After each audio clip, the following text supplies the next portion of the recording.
Hello, my name is Marcus and welcome to Tabletop Reviews, where today I'm having a look at Coney, a game about rabbits. As far as I understand, it is a re-themed version of a game that's called Hens, which was about chickens. I haven't tried Hens, so I don't know if that's accurate or not, but that's what I've been told at least. That is a re-theming of that game. But yeah, it's just a small card game, so let's get it to the table and see how it's set up and played. Alright, let me try and see if I can't translate these rules in a simple fashion. I will say, personally, I think they are a little bit complicated for how basic the game actually is.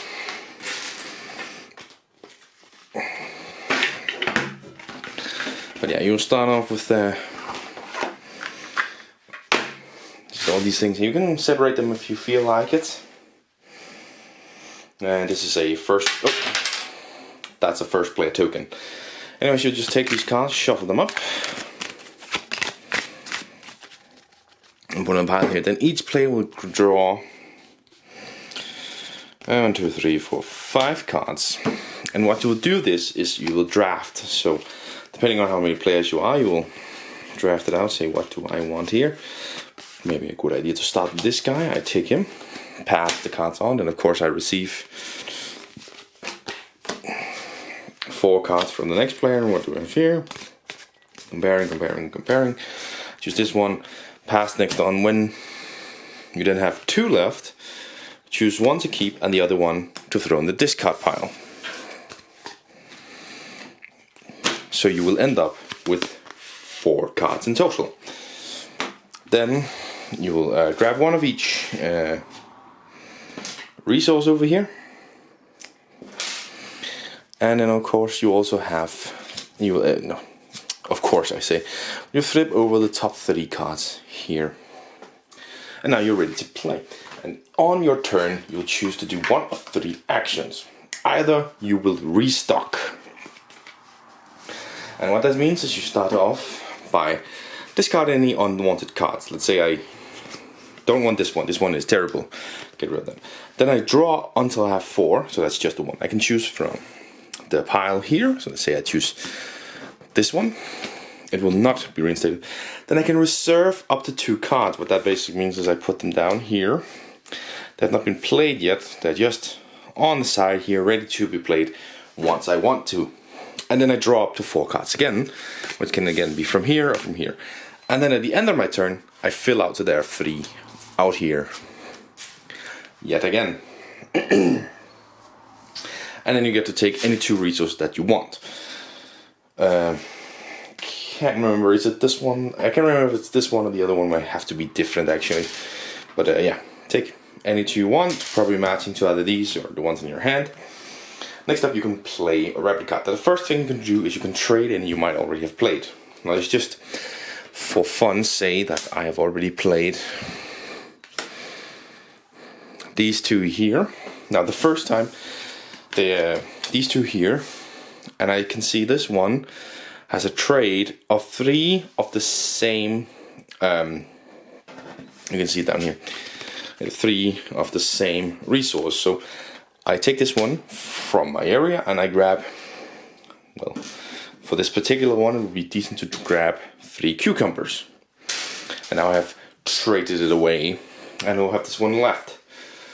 And then I can place up to 2 rabbit cards or 1 rabbit hutch. Now I can place this rabbit hutch just like this. Costs any 2 resources and that's all you do on your turn. Or you can place up to 2 rabbit cards out of the 2 you have reserved or straight from your hand. But of course, paying their cost, but also living up to their placement rules. Now, the first one you place don't have any placement rules, but then they have, for example, this one, no males, and it has to be next to the one that's already in play. Now, luckily, this is a female, which says no oranges, and luckily, this one isn't orange.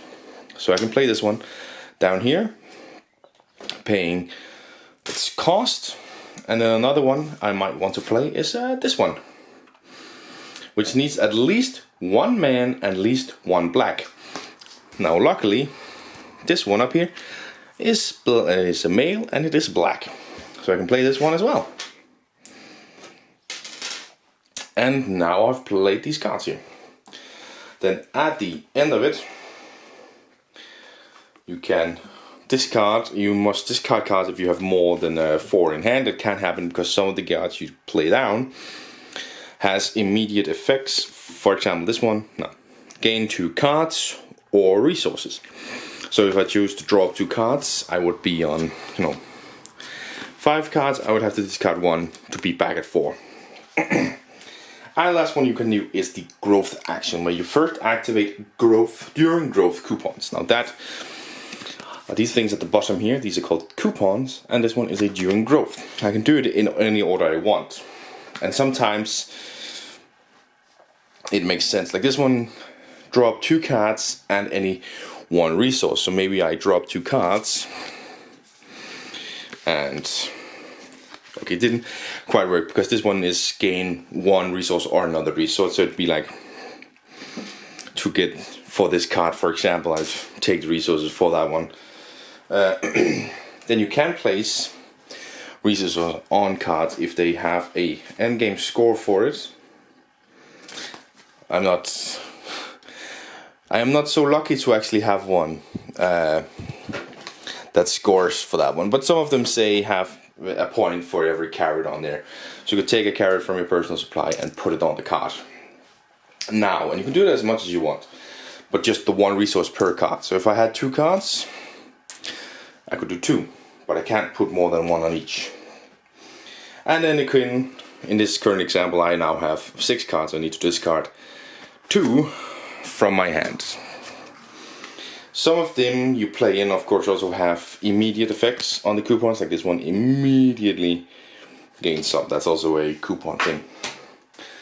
And those are the actions. The game ends when someone has a 3x3 grid, so 9 cards in total. Then that's the last round for everybody else. You finish up and you count points. And you have some of them that has endgame scoring, so like 1 point for each female next to it. Right now it's 2 points, but you could make more points.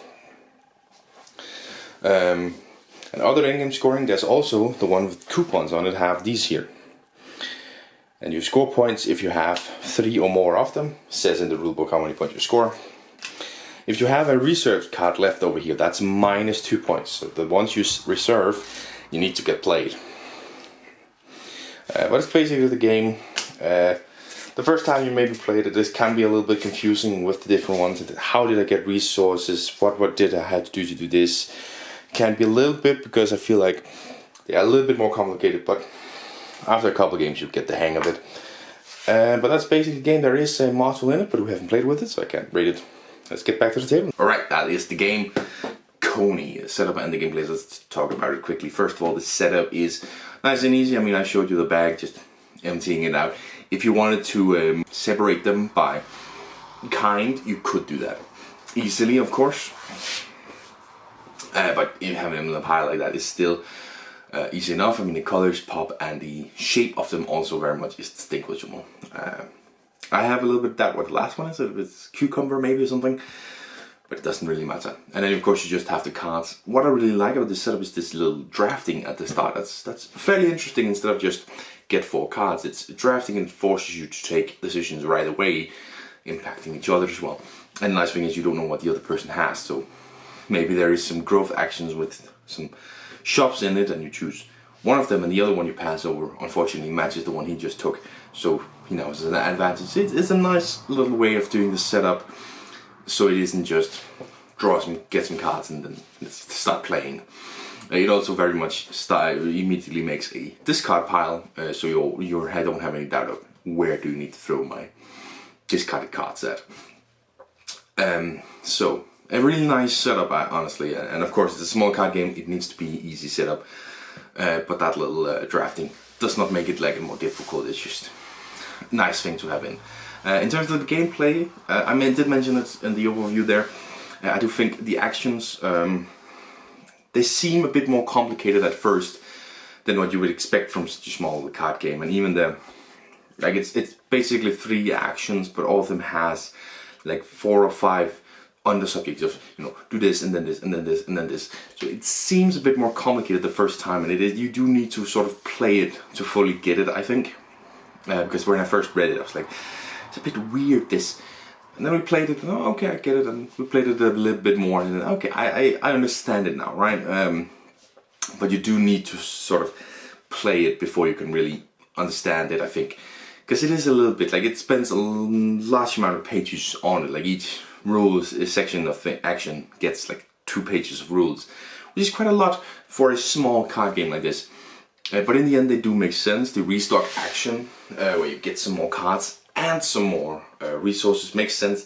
The reserving of cards is a nice way to say, you know, you can only have 4 cards in hand, but if you're willing to show a little bit of what you want to play, you can do that.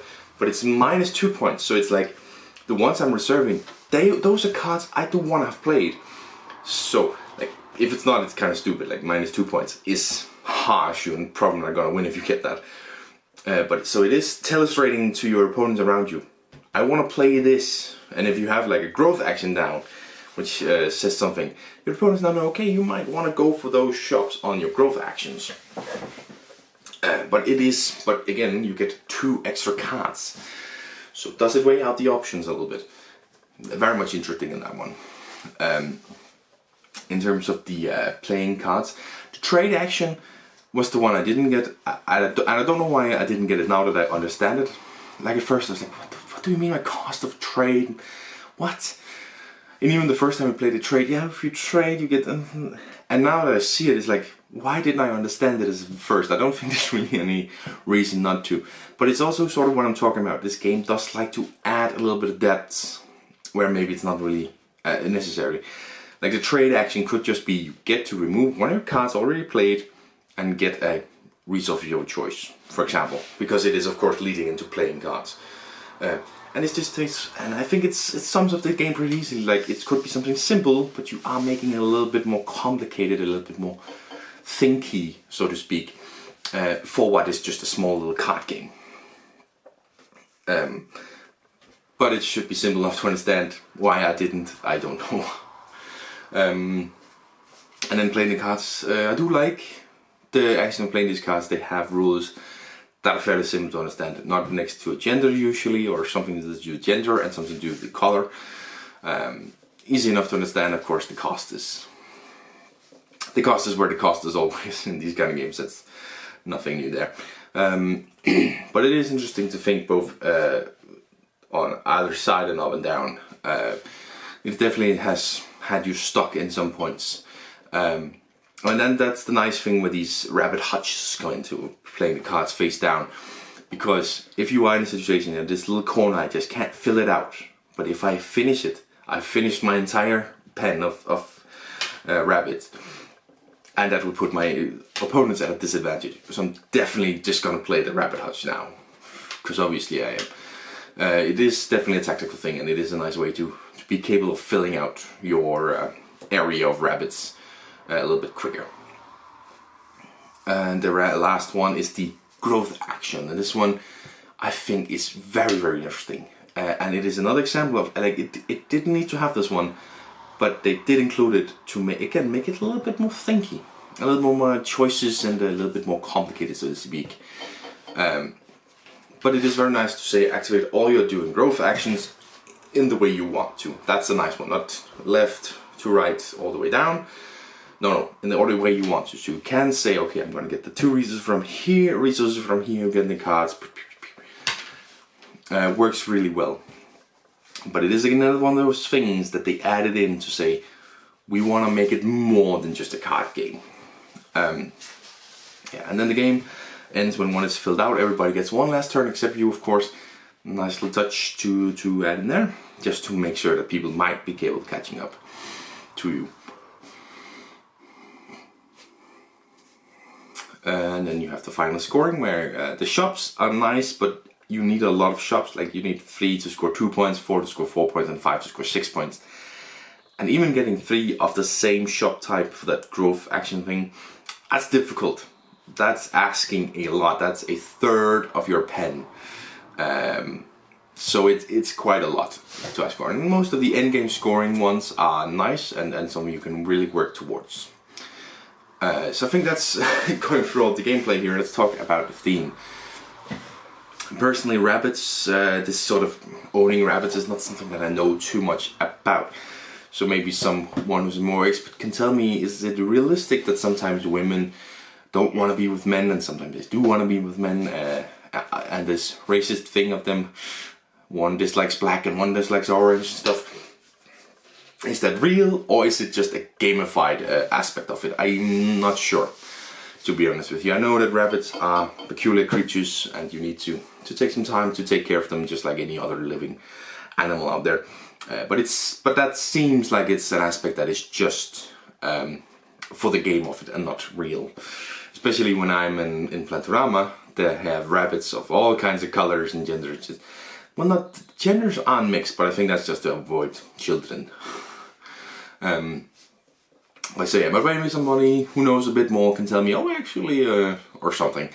But other than that, as I said, as far as I understand, it is a re-theming of an already existing game. So the theme sort of takes a dive there because clearly that wasn't it wasn't a necessary theme. It isn't built around this theme, and there is nothing really in here to tell me, oh, this is a rabbit theme. Like, I wanted to make something about owning rabbits.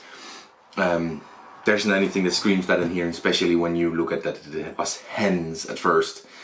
So theme takes a little bit of dive there. Components, I think the cards are nice. The cards are of course the most important aspect of this one. Then feel like nice quality cards, have a good thickness to them, easy enough to shuffle and hold in your cards. The artwork is really great. The bunnies that are on there are fantastic. You almost don't have to look on that left side to see what color they have, because you can see it on the artwork. But other than that, the setup is nice. You know, you have the information of the rabbit on the left, the points and price on the right, and on the bottom you have easily to understand placement rules, trading, what you get for trading it, and of course it's whatever effect it might have. So it's a nice, really nice layout of the cards, and the artwork is really, really pretty. And then you have the surprisingly good resources. I'm surprised by this little game, but it is a Kickstarter game, so maybe that explains it. But these wooden resource tokens, that's not usually something you get from such a small little box here, but you have it here, and maybe it is because it's a Kickstarter game, but it is still a really great little thing to have in this one for those resources. A great component to have, and they feel really great. As I say, the color is distinctive and the shape is very, very distinctive. So really awesome components, beautiful artwork, theme lets you down, but gameplay is nice. So, does it light you? Let's see what it says here. It says nothing. This is what it says here. 20 to 35 minutes, 1 to 4 players, 12 and up. So it actually also has a warning of a choking hazard warning for those components in there. So it's clearly made for families, which I can get. Like, this is the kind of nice game you would give to someone who maybe owns rabbits and, you know, likes to play some games once in a while. But I do think that it does add those complications to it, right, in all the setup, which makes it a little bit more of a gamery game than just a mass-produced game. Because all of the actions you can take has multiple sub-actions. So it goes from this family game to being a little bit of a gamer game. It's like a good filler game for a game night where you're playing some heavy stuff. To bring out this thing where it's like, it's not just Uno, it is something with some depth to it, but not like where you're going to have a headache in between Twilight Imperium and War of the Ring. But that's a weird thing to mess around with. But yeah, it feels more like that kind of a game rather than like a family game. But 12 and up maybe. I mean, it depends on how much you've played with the person. I don't know why I always discuss the age, because I have no idea. I mean, when I was 12, I probably couldn't play this kind of game. I don't know. I can't remember when I was 12. It's more than 10 years ago. But yeah, 12 and up, it makes sense. Maybe you can go a little bit lower. It is those sub-actions, really. 1 to 4 as well, I don't play at 1. I think 2, 3 and 4 it works well. I think it's because of the card count that you shouldn't go lower than that. But also, at 4 it takes a while for it to go around to your turn, and you see a lot of people doing stuff, and it can change the layout. So yeah, I wouldn't go higher than 4, even if the cards allow it to. And 2 is a nice back and forward, but I think 3 is really I think it works well at 2, 3, and 4, but I think I would prefer that either 2 or 3. I think 4 is a little bit annoying to play at. So 2 or 3 is where I prefer it, but 4 is still a nice player count for this game. And 20 to 35 minutes, I'd probably say more about 40. You know, a little bit more than that. It's about 40 minutes, especially when you're playing 3. And I would probably, well, maybe you could do it in half an hour if you all know the game and how to play it and have a clear tactic of it. So yeah, it's fairly accurate in terms of what it tells you down here. So what is my final score going to be of this Coney? Despite maybe it's sounding a little bit negative, when I say this thing that it is a more gamery thing and it's more thinky, I like it. I think it's a very enjoyable game where with these where each action seems simple, but it has some depth to it. There's some thinking to it. You discard some cards and you draw some cards, and you can reserve some cards. It's not necessary to discard some cards to get new cards. You can keep all 4, just put 2 in reserve, draw 2 new ones, and get 2 new resources as well. Like, it's these kinds of things where it's like, sometimes it maybe seems you need to do one thing, but you can do more than thing, because you don't have to do all of the things. Making a little bit more thinking, making it a little bit more interesting. I'm gonna give this an 8 out of 10. That's what I'm going to give it. Because I think those little thinky things just make it a lot more interesting for me throughout it. Definitely. What sort of drags it down a little bit is, well, first of all, it's the theme. It's always going to be the theme, isn't it? This clearly is not a rapid theme. It's just been plastered on there, but it's been nicely plastered on there. It's a very nice drawing. But also, I think it does need a little bit more of a straightforward thing. Maybe you could just draw up some cards and then discard down to 4 in that restock actions. Or maybe there needs to be a more clear way of just getting some resources. I also think the trading didn't need to be complicated. It could just be remove a card and then gain resources to how many points it was worth, right? So it's worth 1 point, you get 1 resource. 2 points, you get 2 resources. That kind of stuff. Instead of these different trade actions, right? And I think the placement rules sometimes can be quite annoying, but also it makes sense. Let's not talk about the placement rules. This is more the trading rules that's a bit annoying. And as I said, those shop things, I think at 2 you already should get a point, and rather than at 3, because then you could score more from it, and that would be more interesting, more fulfilling to do so. Because other than if you just got 2 and another one got 3, you're on the back foot of 2 points, right?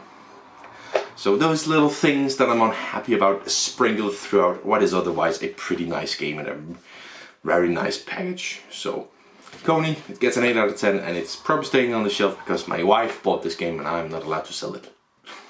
Thank you very much for watching. I'll see you in the next one.